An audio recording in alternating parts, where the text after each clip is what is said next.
Yeah, all right. Shall we all stand, please? Let us turn our Bibles in the book of John, John chapter 16.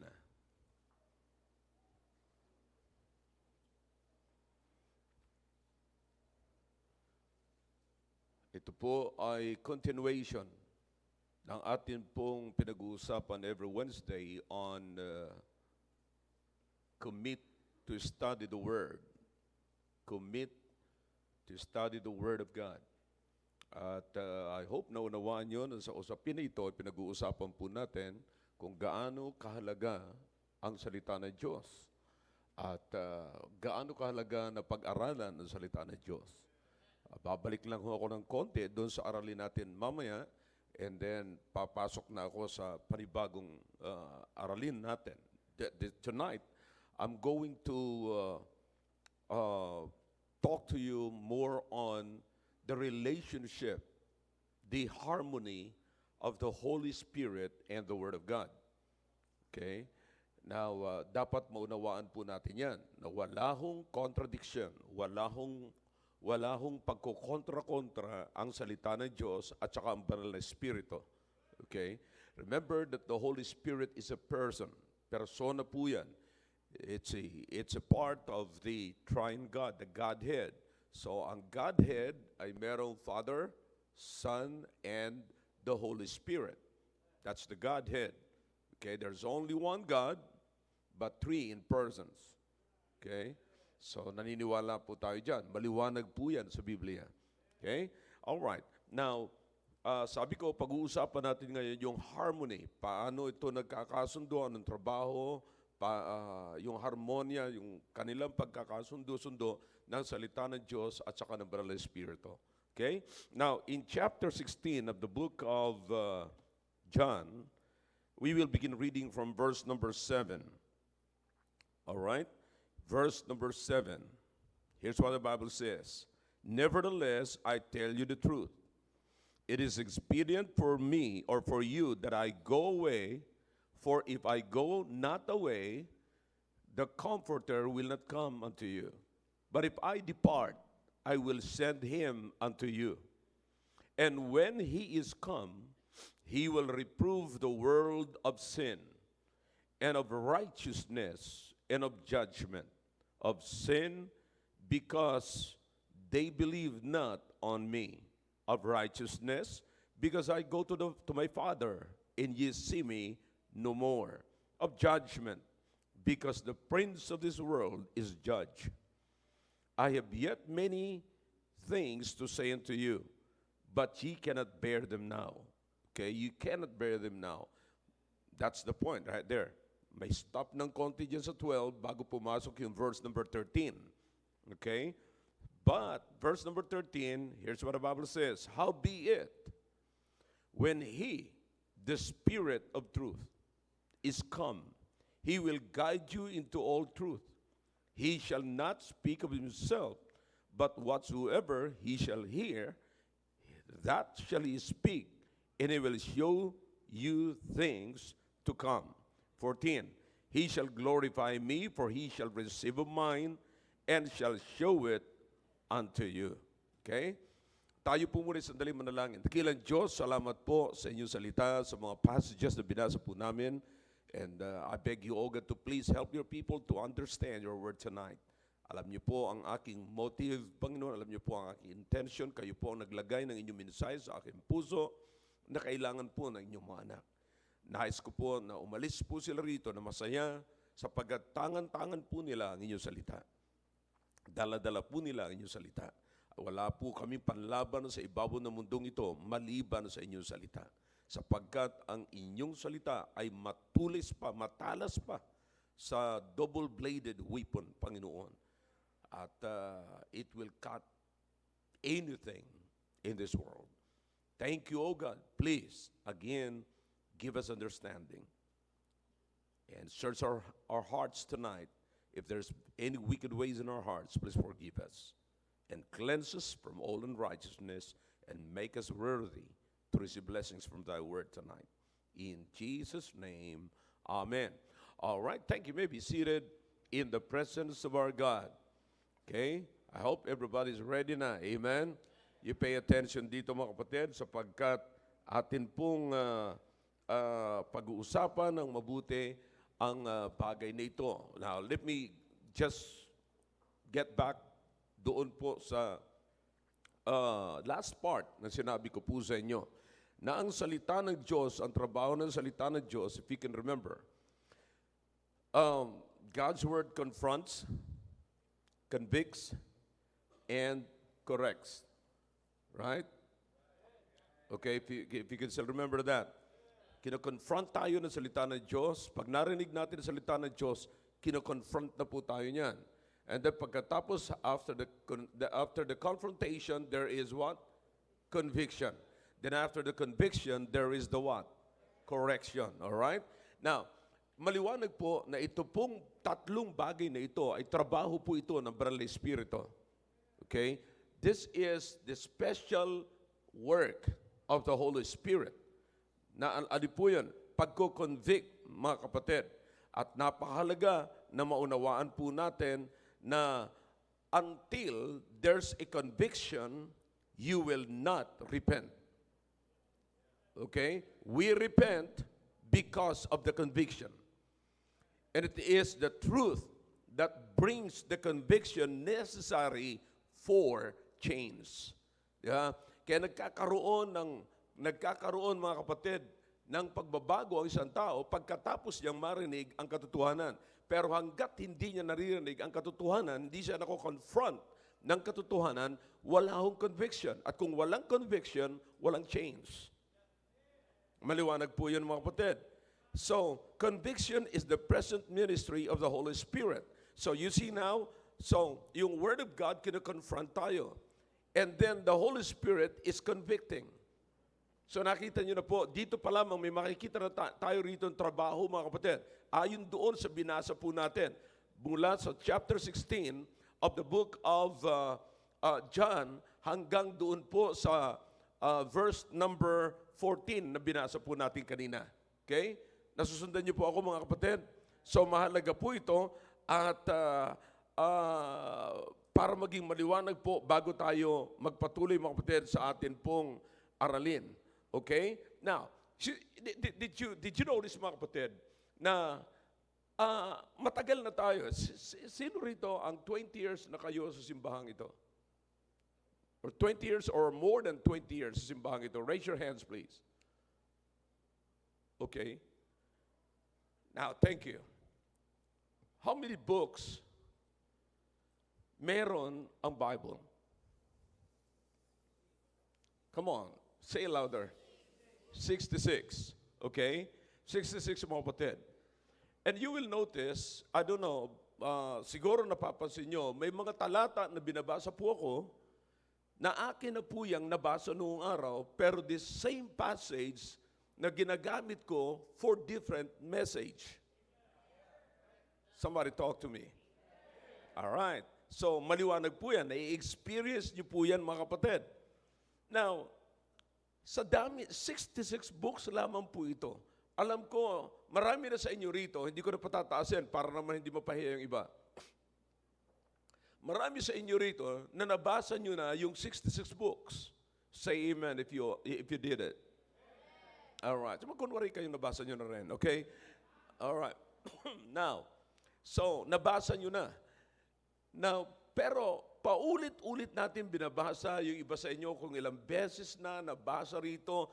Imagine kapatid, for 1 year nababasa natin dito sa pulpito, mga kapatid, yung Book of Proverbs for 12 times.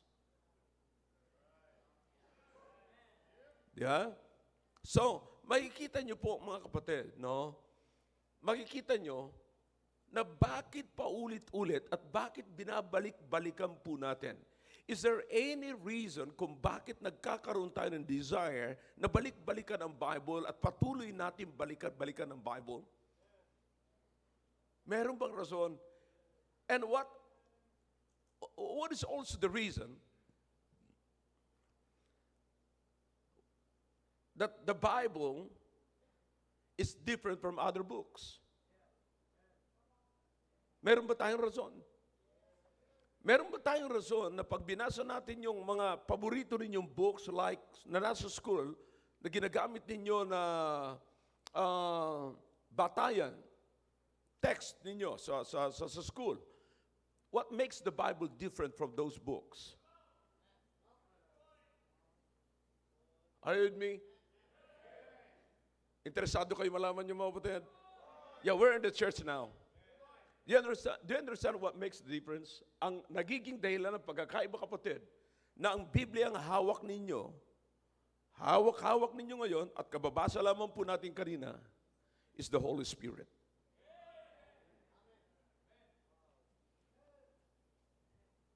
I don't know about you, parang yung iba sa inyo, hindi kayo na-excite. I'm excited to read the Bible because of the guidance of the Holy Spirit. You see, now do you understand that is so important, mga kapatid? Every time, sabi ko nga sa inyo, bawat halos araw-araw, ilang decision ang ginagawa natin.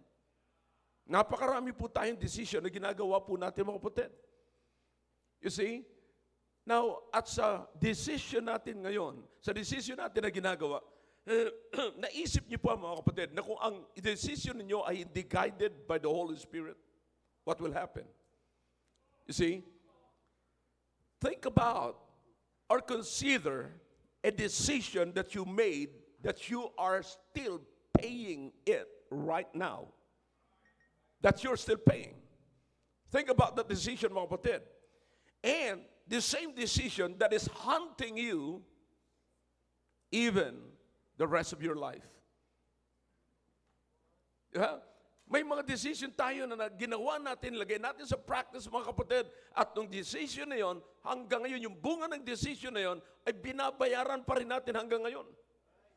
At ang totoo niyan, yan pa yung decision na ngayon ay nagmumulto at hindi pa natin alam kung hanggang kailan magtatapos yung pagmumulto na decision na gawa natin. You remember Jonah when he made a decision? You read the book of Jonah chapter 1, chapter 2, mapapansin niyo, kapatid, kung saan siya dinala ng kanyang decision. He was called by God to go to where? Nineveh. Di ba? Pero pupunta siya ng Nineveh ng Panginoon. Pero, do you understand that si Jonah, he bought a ticket going down to Joppa. Di ba? So, imagine na si Jonah, mga kapatid, he paid to go to a wrong direction. I don't know about you. Now, nasusundan niyo, mga kapatid. Akalain mo, nagbayad siya ng pera, kapatid, para lamang pumunta siya sa maling direction. He was being directed by God, but he bought a ticket not going to Nineveh, but going to where? Joppa. And then the Bible says, the first step that he did is, he went down. Notice what the Bible says. He went down to Joppa. Notice, he went down. He went down. Why is that? Because disobedience and going down go together. Disobedience and going down go together. That's always the case. And you will notice na kung ilang beses yan, mga kapatid, minention sa Bible. In chapter 1, the Bible says, the first thing that you will notice there is the fleeing of Jonah. And then the Bible says, he bought a ticket going down to Joppa. And then he went down to the boat. And then the Bible says in chapter 2, he went into the deep and went down to the kailaliman ng mountains. That is in chapter 2. Read it when you get home. Bakit? Kasi kapag ka ikaw nag-disobey sa Panginoon, palagi kang pabagsak. Yan lagi, kapatid, ang kabayaran, mga kapatid. Kaya nga po, pagka nag-disobey tayo sa Panginoon, hindi pataas ang buhay natin. ang buhay natin ay pababa pag nag-disobey tayo sa Panginoon.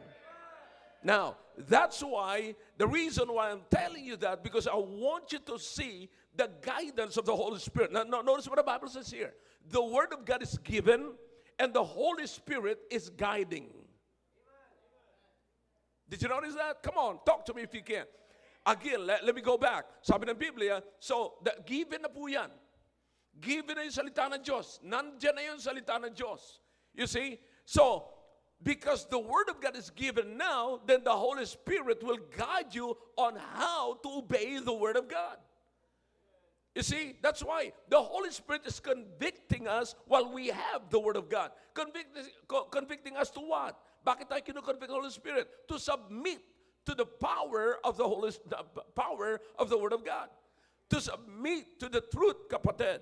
That's why we really need to read, listen, and study the Word of God again and again, because the Holy Spirit will give you the ability to understand another great truth that you need in your present situation. Now, here's the thing, kapatid. Maaring may bahagi na sa buhay po natin. May pagkakataon na sa buhay natin. Sabi ko nga, alam ko, marami ako nakaka-fellowship sa inyo rito, kapatid. Sinasabi niya, Pastor, alam mo, narinig ko na yung anong yan.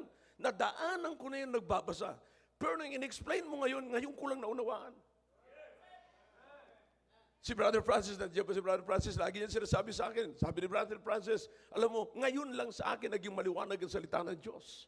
Of course, hindi pa tayo perfect, hindi pa perfectly talagang alam natin ang salita ng Diyos. But, here's the thing, kapatid. Dapat nauunawaan po natin lagi ang salita ng Diyos. That's why we need to read it, listen to it, and study it. You see? So, maaring nadaanan mo na yan, kapatid. But here's the thing, that even if you already studied it, your emotional condition changes all the time. Let me say this again. Every time, this is the great truth, mga kapatid. Palagi natin sinasabi rito sa atin pong simbahan at naririnig niyo po ito. It's always what? Conviction over emotion. Okay? Laging nasa ibabaw, kapatid. But the honest truth is, we are always affected by our own emotion. You see that? We're always affected by our own emotion. That's why emotion changes all the time. You see, kaya nga lagi po nating aaralin ang salita ng Diyos. Dapat maging maliwanag lagi sa atin ang salita ng Diyos kasi nagpapabago-bago. Yung sitwasyon natin kahapon, iba po yun. Yung sitwasyon natin ngayon ay iba ang ating emotion. Okay? Now, kung ikaw ang mag-i-interpret ng salita ng Diyos, kapatid, and you are emotionally moved, then the interpretation is fully affected. You see? So, that's why you have to understand. Now, listen to me now.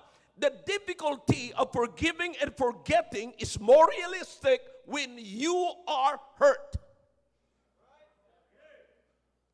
Let me say this again. Okay? The difficulty ng forgiveness, ng forgiving and forgetting is more realistic when you are hurt. See that? Alam nyo, madali lang mo sabi na, magpatawad ka na kasi. Yes, sabi, you forgive and you forget. Madali lamang ho yan. Pero halimbawang ikaw ang nasaktan. What will you do? You have to understand, people, you have to understand that in the interpretation of the Bible, the interpreter, if you are emotionally moved, you will corrupt the interpretation. It seems like the Bible is not true. Kasi madali lang tayo magsalita, mga kapatid, na tayo ay na tayo madali magpatawad, madali tayo maglimot ng mga dapat natin patawarin kasi hindi tayo yung nasasaktan. Pero pagka ikaw nasaktan, hindi mo na magagawa yung sinasabi mo. Come on, talk to me if you can. Huh? That's the honest truth. You see that? But here, if you'll just read the Bible, that will exactly happen. When you're just reading the Bible. But when you ask the power of the Holy Spirit, kapatid, it will change everything. It will change everything. Kaya sabi ko sa inyo kanina, dapat bibigyan natin ng pansin yung harmony ng Holy Spirit at saka ng salita ng Diyos. Because you have to understand, that every time you obey the Word of God, you are inviting the Holy Spirit to work in your life. Are you getting the point? Every time. Pag na-confront ka na ng salita ng Diyos, do you understand that? Pag na-confront ka ng salita ng Diyos, kapatid, you're not just reading the Word of God. You're not just listening to the Word of God. You are not just studying the Word of God. But the fact that you are obeying the Word of God, then you are allowing the Holy Spirit to work in your life.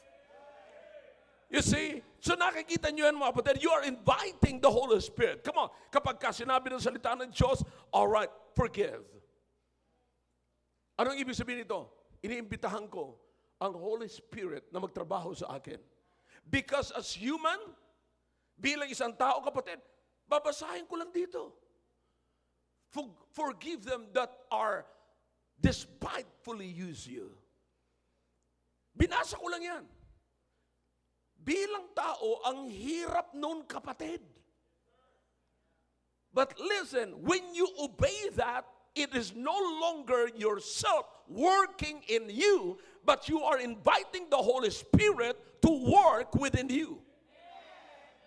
You see that? Every time you obey the Word of God, you are allowing the Holy Spirit to work within you. You are giving Him more space in your life. You see? Lalo pang lumuluang, lalo pang lumalaki ang nagagawa ng Banal na Espiritu sa buhay po natin. You see? Kasi yan ho ang pinakamahirap mga kapatid. Pag hindi na po natin binibigyan ng panahon. Do you understand what the Bible says about the Holy Spirit? The command of the Apostle Paul is what? Quench not. Quench not the Spirit of truth. But be what? Sabi ng Biblia, be ye filled. Be controlled by the Holy Spirit. You have to allow the Holy Spirit to work. Kasi, kapatid, here's the thing. Dapat nating maunawaan na pag nabasa natin yung salita, katulad sinasabi ko mga kapatid, ang hirap hong sundin. But do you understand? The Bible is very clear. Let's go back to chapter 16 and verse number 13. Of the book of John. What is the work of the Holy Spirit? Come on, let's go back to it. Ano sabi ng Biblia mga kapatid? Verse number 13. Howbeit when He, the Spirit of truth, is come, He will what? Now, do you understand that? He will guide you. You see, the word guide there is not just yung parang tao na ginaguide dito po. No. It has power, kapatid. The Holy Spirit is teaching you. The Holy Spirit is revealing who you are and who you are not. That's the word guidance means. Na ang ibig sabihin, you know, you're a child of God. You're no longer a child of the devil. There should not be a hard thing, a hard way for you to obey the Word of God. You see, sapagkat ang anak ng Diyos ay nagsasubmit sa salita ng Diyos. Ang anak ng Diyos ay nagpapasakop sa salita ng Diyos. Are you following me? That's the point right there. Kaya sabi ng Biblia, ang trabaho ng Banal na Espiritu, the Holy Spirit will guide you into all truth. So do you understand? Napakaganda nga mga kapatid eh. Tingnan nyo, pag natanggap nyo yung salita ng Diyos, hindi ikaw magtatrabaho sa salita ng Diyos eh. You just allow the Holy Spirit to work. You see? It's as simple as what the Apostle Paul said when he encountered the Lord Jesus Christ on his way to Damascus. Sabi ng Panginoon sa kanya, Saul, Saul, why persecutest thou me? Bakit mo ako inuusig, Saul? It's hard to kick against the prick. Hindi, mahirap sumipa sa matulis. Sabi ng Panginoon sa kanya. Anong sagot ni Paul sa kanya? Anong gusto niyo pong gawin sa akin, Panginoon? Anong gusto niyo pong gawin ko, Panginoon? You see, yan ang sigaw kaagad ni Paul. Yan ang isang tao, kapatid, na nagpapasakop at hinahayaan ang salita ng Diyos na magtrabaho sa kanya. Ano ang gusto mong gawin sa akin? Ano ang gusto mong gawin ko? Now that I've heard the word of God, what do you want me to do with it? Now the Bible says the Holy Spirit will guide. Ano sabi niya? Okay, pumunta ka doon sa lugar na ganito at nandoon si Barnabas at puntahan mo siya at tuturuan ka kung ano gagawin mo. He did. And you will wonder the next time makikita niyo si Paul, kapatid, may ginagawa na siya para sa Panginoon. You see? Napakaganda, mga kapatid, ng plano ng Diyos. You see? So the thing here, kapatid, is that the Holy Spirit is guiding us and making us able to understand the Word of God because our experience can affect how we interpret the Word of God. That's so bad. Imagine kung hindi tayo gagabayan ng Banal na Espiritu, kapatid. Yung experience natin, I'm talking about your past. I'm talking about your bad thing in the past. I'm talking about the thing that hurts you. Anong klaseng interpretation ng salita ng Diyos? Hindi ba sasabihin mo na naman, depende siguro yan. Yung sasabihin mo, mahalin mo ang iyong kaaway, how can you do that? Mamahalin mo yung taong nag-down sa iyo? Mamahalin mo yung taong naging dahilan ng pagbagsak mo? Come on, talk to me honestly. Get back to me. You think you can do that? No, you cannot do that without the power of the Holy Spirit, without you submitting to the guidance of the Holy Spirit. Kaya nga, mga kapatid, I can simply say, kaya tayo nahihirapan na magpatawad, kaya tayo nahihirapan na mahalin ang mga dapat nating mahalin, at yung napakahirap mahalin, napakahirap ibalik. You know what? Because half-half tayo. Nakalagay tayo doon sa depende. Kapatid, show me a passage in the Bible na nagsasabing depende.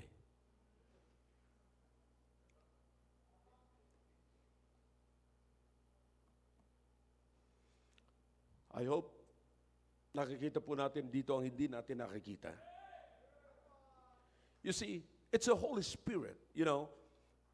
We cannot allow our experience to interpret the Bible, the Word of God. You see, it's the Holy Spirit. Kapatid, hahayaan natin ang Banal na Espiritu ang mag-interpret ng salita ng Diyos. Hindi tayo ang pwedeng mag-interpret ng salita ng Diyos. Kaya nga sabi ko po sa inyo, kailangan natin ang guidance ng Holy Spirit kasi nagbabago-bago ang emotion natin, kapatid. Ngayon, kahapon, ang tindi natin kung sumunod sa salita ng Diyos. Pero pagka, dumating na yung boom, bago na yung ating emotion. At pag nagbago na yung ating emotion, iba na yung interpretasyon natin ng salita ng Diyos. You see? That's why we need, it's the Holy Spirit that is helping our infirmities, kapatid, to understand the Word of God. You see, yung discernment natin sa truth is affected by our past. Our discernment to the truth, kapatid, is affected by the sin that we are being committed. Our interpretation, our discernment, yung pagkaunawa natin, pagkatingin natin doon sa isang bagay na mga kapatid, naapektuhan ng mga experiences natin. Naapektuhan. Kaya makikita po natin, kapatid, kailangan po natin ng discernment. Kailangan natin ng pangunawa. Kailangan po natin ng salita ng Diyos, ng guidance ng Holy Spirit. Kailangan natin ng confrontation ng salita ng Diyos. Kailangan natin ng guidance ng Holy Spirit as we understand the Word of God. As we interpret, to understand is to interpret. Ano ang dating sa iyo ng salita ng Diyos? Now, honestly, tinan mo, tayo rito lahat. Iisang mensahe ang naririnig ninyo, pero iba-iba pa rin ang dating sa inyo. Alam niyo kung bakit? Depende sa emotion ninyo.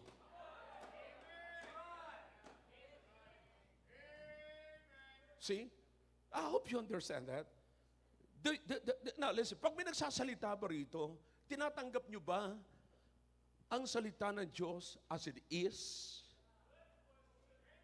As explained in the Word of God? As explained in the pulpit? Or pagdating sa inyo, galit na kayo? Or pagdating sa inyo, kapatid, katanggap-tanggap, nanginginig pa kayo. Bakit? Depende sa emotional situation, condition ng buhay ninyo.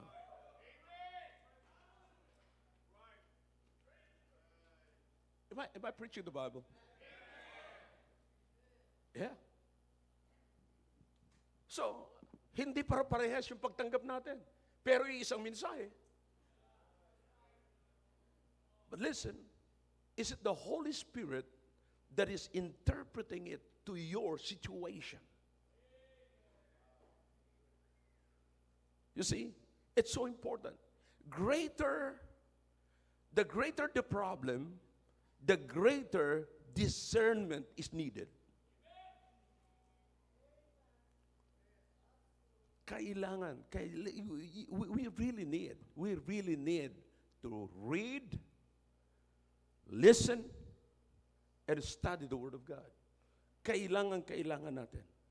Do you understand that discernment is a mark of maturity? How you take the Word of God, it speaks of your maturity. Kapatid, you understand, maraming mga galing sa ibang simbahan, pupunta rito, tapos akala nila maganda yung mensaheng na unang narinig nila, pero habang tumatagal, nasasagasaan na yung ego nila, nasasagasaan na yung position nila, nasasagasaan na yung mga hindi nila dapat, yung mga kinarga sa kanila ng mundo. Hindi magtatagal, mawawala na kaagad sila. Bakit? Discernment nila is based on their past experience, not on maturity. Kapatid, we're living in this world na napakalaki at grabe ang deception. In a world with so much deception and so much confusing identity, we need a greater discernment. We need a greater discernment. Sa panahon na katulad dito, kailangan po natin, kapatid, confusing na eh. Madaya na masyado. Marami ng marami ng mga decoy. Marami na. Marami ng mga akala mo totoo, akala mo ganito. Kaya sabi ko nga mag-ingat tayo ng mga nandito, mag-ingat tayo na ginagamit tayo ng Panginoon sapagkat kung hindi tayo magiging maingat, akala natin nasa tama tayo, pero hindi natin alam. Kinahatak na tayo, sabi ko nga, nasa gawain ka, pero yung gawain wala sa iyo.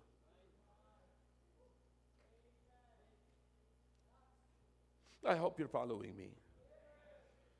Listen, halos lahat na mga kapatid nagbabago.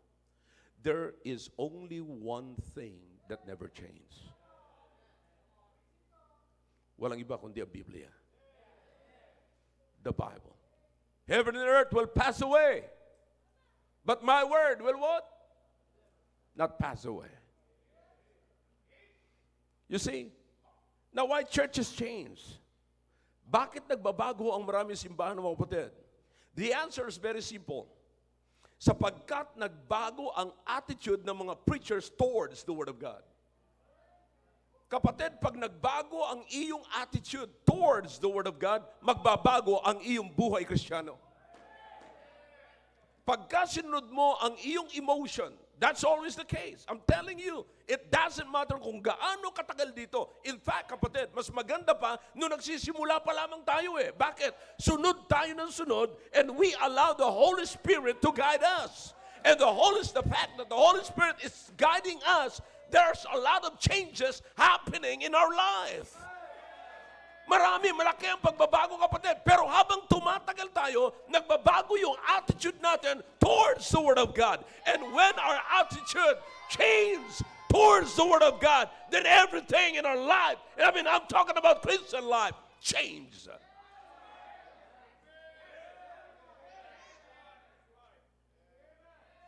Am I preaching to you? Yeah. See that? The wrong attitude of the interpreter creates the wrong interpretation.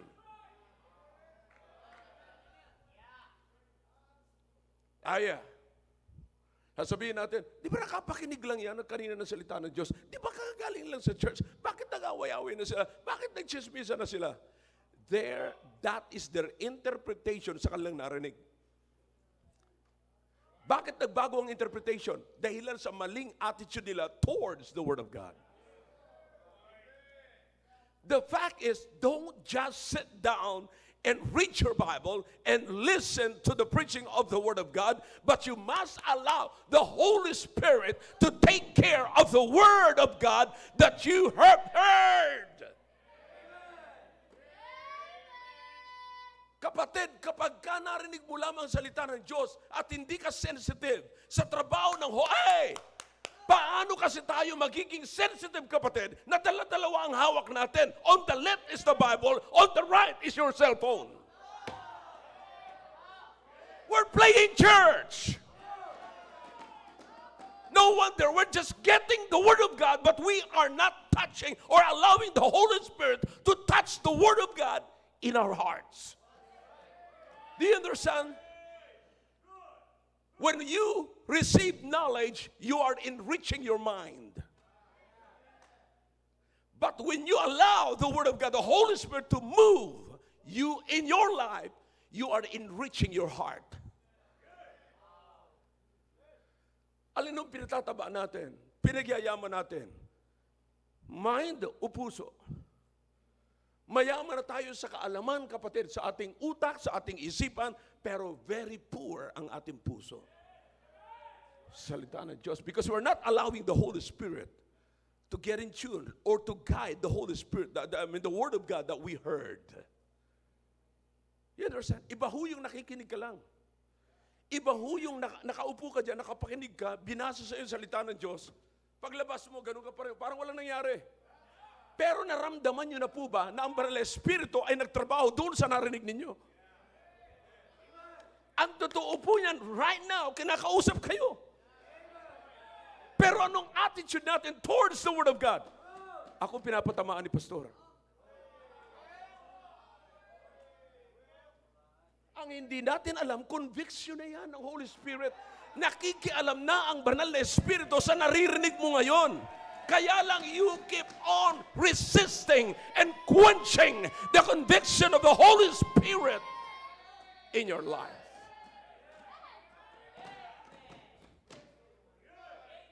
Naunawahan niyo ba yung sinasabi ko na nakaupo ka lang dyan, nakikinig ka ng salita ng Diyos? Bakit grabe yung sigaw natin, grabe yung palakpak natin, pero paglabas natin, iba na naman ang galaw natin? Bakit? Nakarinig ka lang, pero hindi mo pinahintulutan ng banal na Espiritu na makialam sa narinig mo. Na dapat tandem yan. May harmony yan. The confronting of the Word of God and the convicting of the Holy Spirit. There is always the confronting and the next is the convicting. Ano sabi ng Biblia? Hindi ka dapat magtapon ng salita ng Diyos sa baboy. Hindi papansinin yan. Kasi ang ano lang ng baboy is, pera lang yan eh. Wala yan eh. Hindi yan attractive sa baboy. You understand what I'm saying? Yeah. Sige. Basahin mo na ang buong Bible sa isang ganyan. Hanggang dyan lang yan. Pero without the conviction of the Holy Spirit, if you will not allow the Holy Spirit na makialam doon sa narinig mo, sa nabasa mo, sa inaral mo, walang changes na mangyayari. Woo! I hope you understand that. You're getting the point. I love you, brethren. I'm your pastor, and I am your friend.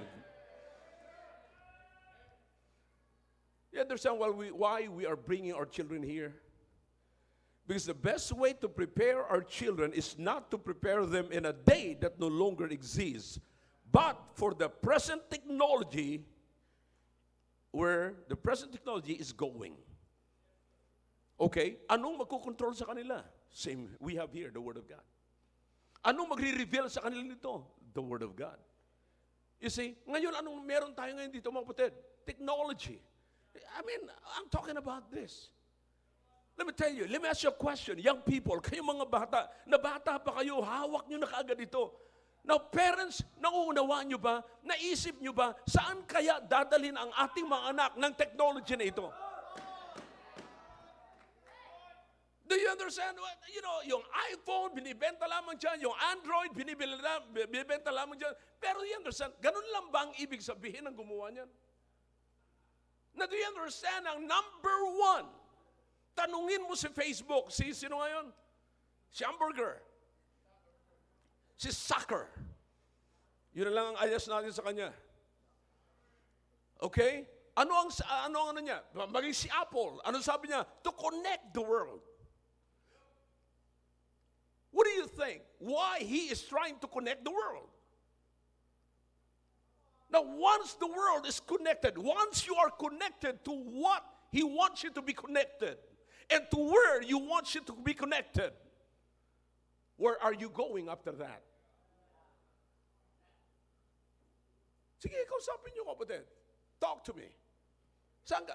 I've seen it all. Mas marami ho ang napahamak sa ngayon kaysa yumaman dahil dito. Mas maraming nasirang buhay. Mas maraming kapigatian, mas maraming pain, mas maraming nasaktan. Bakit? Nakonect nga yung word, pero nakonect sa hindi naman lang dapat makonect. Bakit? Walang nagsabi sa kanila, Noy, huwag kang makipag-connect dyan. Walang nagsabi sa kanila. And now, they are connected to the wrong connection, and they cannot disconnect themselves from that wrong connection.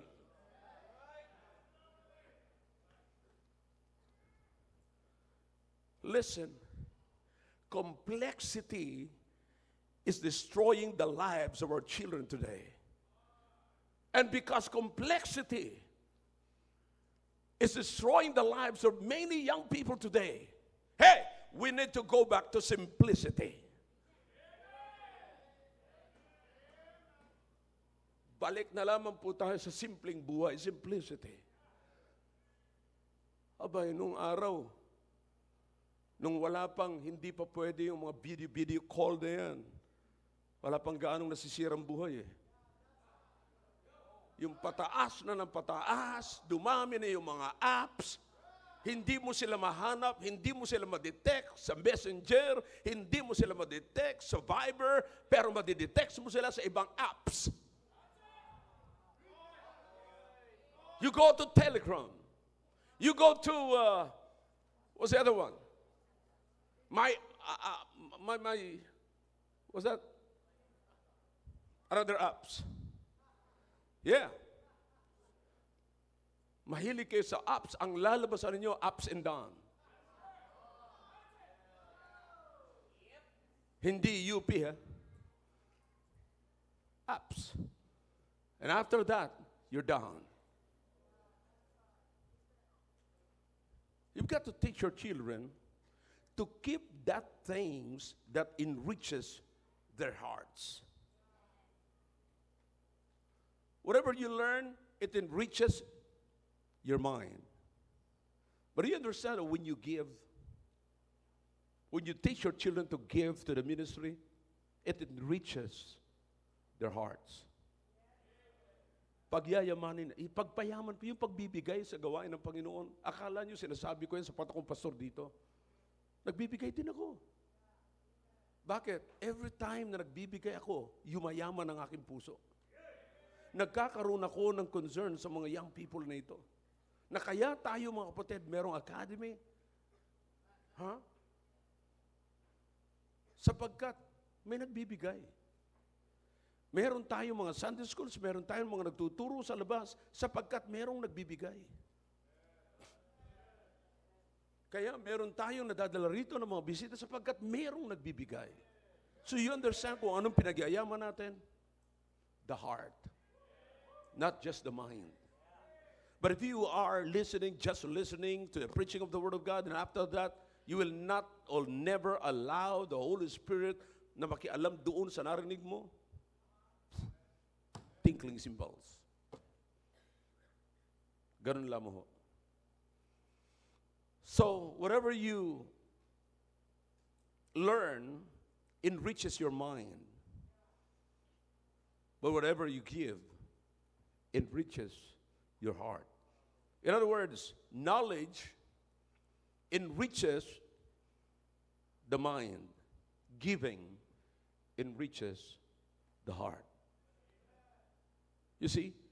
So the best way, kapatid, wag ho nating, listen now, ito na yung gamit natin. The best way for our children to teach, or the best way to prepare our children, is not to prepare them in a day that no longer exists, but to this present technology is going. Dapat sasabihin natin, anak, dapat mga magulang, dapat able tayo, may kakayanan tayo na sabihin natin sa ating mga anak. Nakita ko, sub-sub ka masyado sa cellphone mo. Naisip mo ba kung saan ka dadalhin yan? Wala ka nang ibang ginawa kundi magkaw-kaw. Sinasabi ko lagi rito mga kapatid sa pulpito, gaano kawalang respeto na habang may kinakausap ka, may kinakaukaw ka sa cellphone. Walang pagkakaiba po yan. Yung isang kausap mo is virtual. Yung kausap mo is actual. So, di ba, habang may kinakausap ka, halimbawa ngayon, may kinakausap ako, biglang may dumating dito kinakausap, anong gagawin mo? Minsan ganun ko, di ba, pag minsan may kinakausap ako rito, yung iba dyan nakapila. Bakit kayo nakapila? Kasi nire-respeto ninyo yung kausap ko.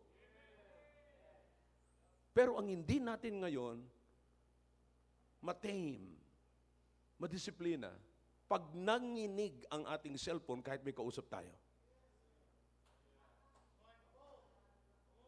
Dadamputin natin at kakausapin natin yung nandito kaysa sa malapit na kinakausap natin. You see, kapatid, tandaan niyo po ito, isa lamang hindi nagbabago. Kapag ka nagbago na ang attitude natin sa salita ng Diyos, ang kasunod na nagbabago niyan, ikaw na. Yung buhay mo. Magbabago na. You've got to be careful with that. Inuulit ko po, habang nakikinig kayo ngayon ng preaching na ito, remember that I'm your pastor. I'm not your enemy. I'm your friend. Okay? Now listen. Don't just listen to the message tonight, but invite the Holy Spirit to work within us through that message. Parang kape yan mga kapatid. Pag nagtimpla ka ng kape, naglagay ka ng mainit ng tubig, nilagyan mo ng kape, nilagyan mo ng gatas, nilagyan mo ng sugar. Pag hindi mo hinalo yan, pag hindi nakialam ang stirrer dyan, it might be kutsara or ano pa bang stirrer dyan, hindi mo matitikman ang totoong lasa ng kape. Sabi mo, narinig mo ang salita ng Diyos, pumasok sa isipan mo ngayon. Pag hindi yan pinakialaman ng Banal na Espiritu, walang conviction. Again, what brings conviction? Confrontation of the Word of God. What brings repentance? Conviction. Bago magkaroon ng changes ang buhay natin, kapatid, meron munang repentance. At bago magkaroon ng repentance, meron munang conviction. Pero bago magkaroon ng conviction, dapat meron munang confrontation. Am I clear to you? Say, bakit masyado tayong hirap na hirap, kapatid? Nawa, itong great truth na ito, nawa'y makita po natin para sa ating sarili at hindi para sa iba. Huwag nating isipin ito'y para sa iba. Inuulit ko, magiging mahirap ang lahat kung sasabihin po natin salita ng Diyos. Narinig ko, nasa atin. Evident po ito. That's the honest truth, kapatid. Lahat tayo, tagal na natin nakapakinig ng salita ng Diyos. Pero alam din natin na yung mga matatagal na nakapakinig ng salita ng Diyos, makikita mo pa rin yung dating buhay nila sa kanila. Why is that? Kulang tayo. Parang, so, you understand, mga kapatid. Let's go back. Let's go back to the book of John, chapter 16. Okay. Verse number 7. Nevertheless, sabi ng Panginoon, I tell you the truth. It is what? Expedient. Kapaki-pakinabang yan. For you that I go away. Okay? For if I go not away, the what? The Comforter will not come unto you. So anong kailangan nila? Kailangan nyo ng Comforter. Kailangan nyo na mag-comfort sa inyo in times of trouble, in times of persecution. That's why I need to go away. So you're not complete. Pagka aalis lang ako, pagka nandito lamang ako, you need a Comforter na magsasama sa inyo kahit saan man kayo nandoon, kasama nyo. Kapatid, kailangan natin ang banal na Espiritu at hindi lang sinasabi natin, oh, I have the Bible, this is the King James version of the Bible. Kaya minsan, King James yung Bible mo, NIV naman yung buhay mo. Bakit? Hanggang dyan ka lang sa Bible eh. Hindi ko po sinasabing ang Biblia walang power. Pero sinasabi ko, kapatid, na hindi mo pwedeng ihiwalay. Kung paanong hindi mo pwedeng ihiwalay ang kaluluwa sa Espiritu, sapagkat ang soul is a spiritual being, hindi mo rin pwedeng ihiwalay ang banal na Espiritu sa Biblia because the Bible says the Holy Spirit will guide you into all truth. Maybe you have the truth, but if there is nobody, no one that will guide you into all truth, how will you use the truth? How will you take the truth? How will you live the truth? Nakakita na kayo ng mga kapatid na isang taong nagmamalaki ng kutsilyo, na hanggang sa kutsilyo lamang nagmamalaki. Pero hindi niya po magamit-gamit yung kutsilyo. Bakit? Walang nag-guide sa kanya kung paano gamitin yung kutsilyo. Gaano man katalas ng kutsilyo, kapatid, kung hindi ka marunong gumamit, walang kwenta yan. Ikaw lang ang mahihiwa niyan. Pamporma lang yan. So you understand? Kapatid, thank God that we have the Word of God. And thank God, above all, that we have the Holy Spirit guiding us on how to live the Word of God. Clear? Shall we all stand? Father, thank you for your words. Bless your people, O God, sa pakinig, sa napakinggan pong katotohanan. Please, speak to every one of us, to every heart. Your heads are bowed, ours are closed. God is speaking to your hearts for the message. Then let's come to the throne of God tonight.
Muli po, Diyos, lumalapit po kami sa inyo upang pasalamatan po kayo sa narinig po namin mensahe at salamat sa response ng inyong mga anak niyo po ngayon.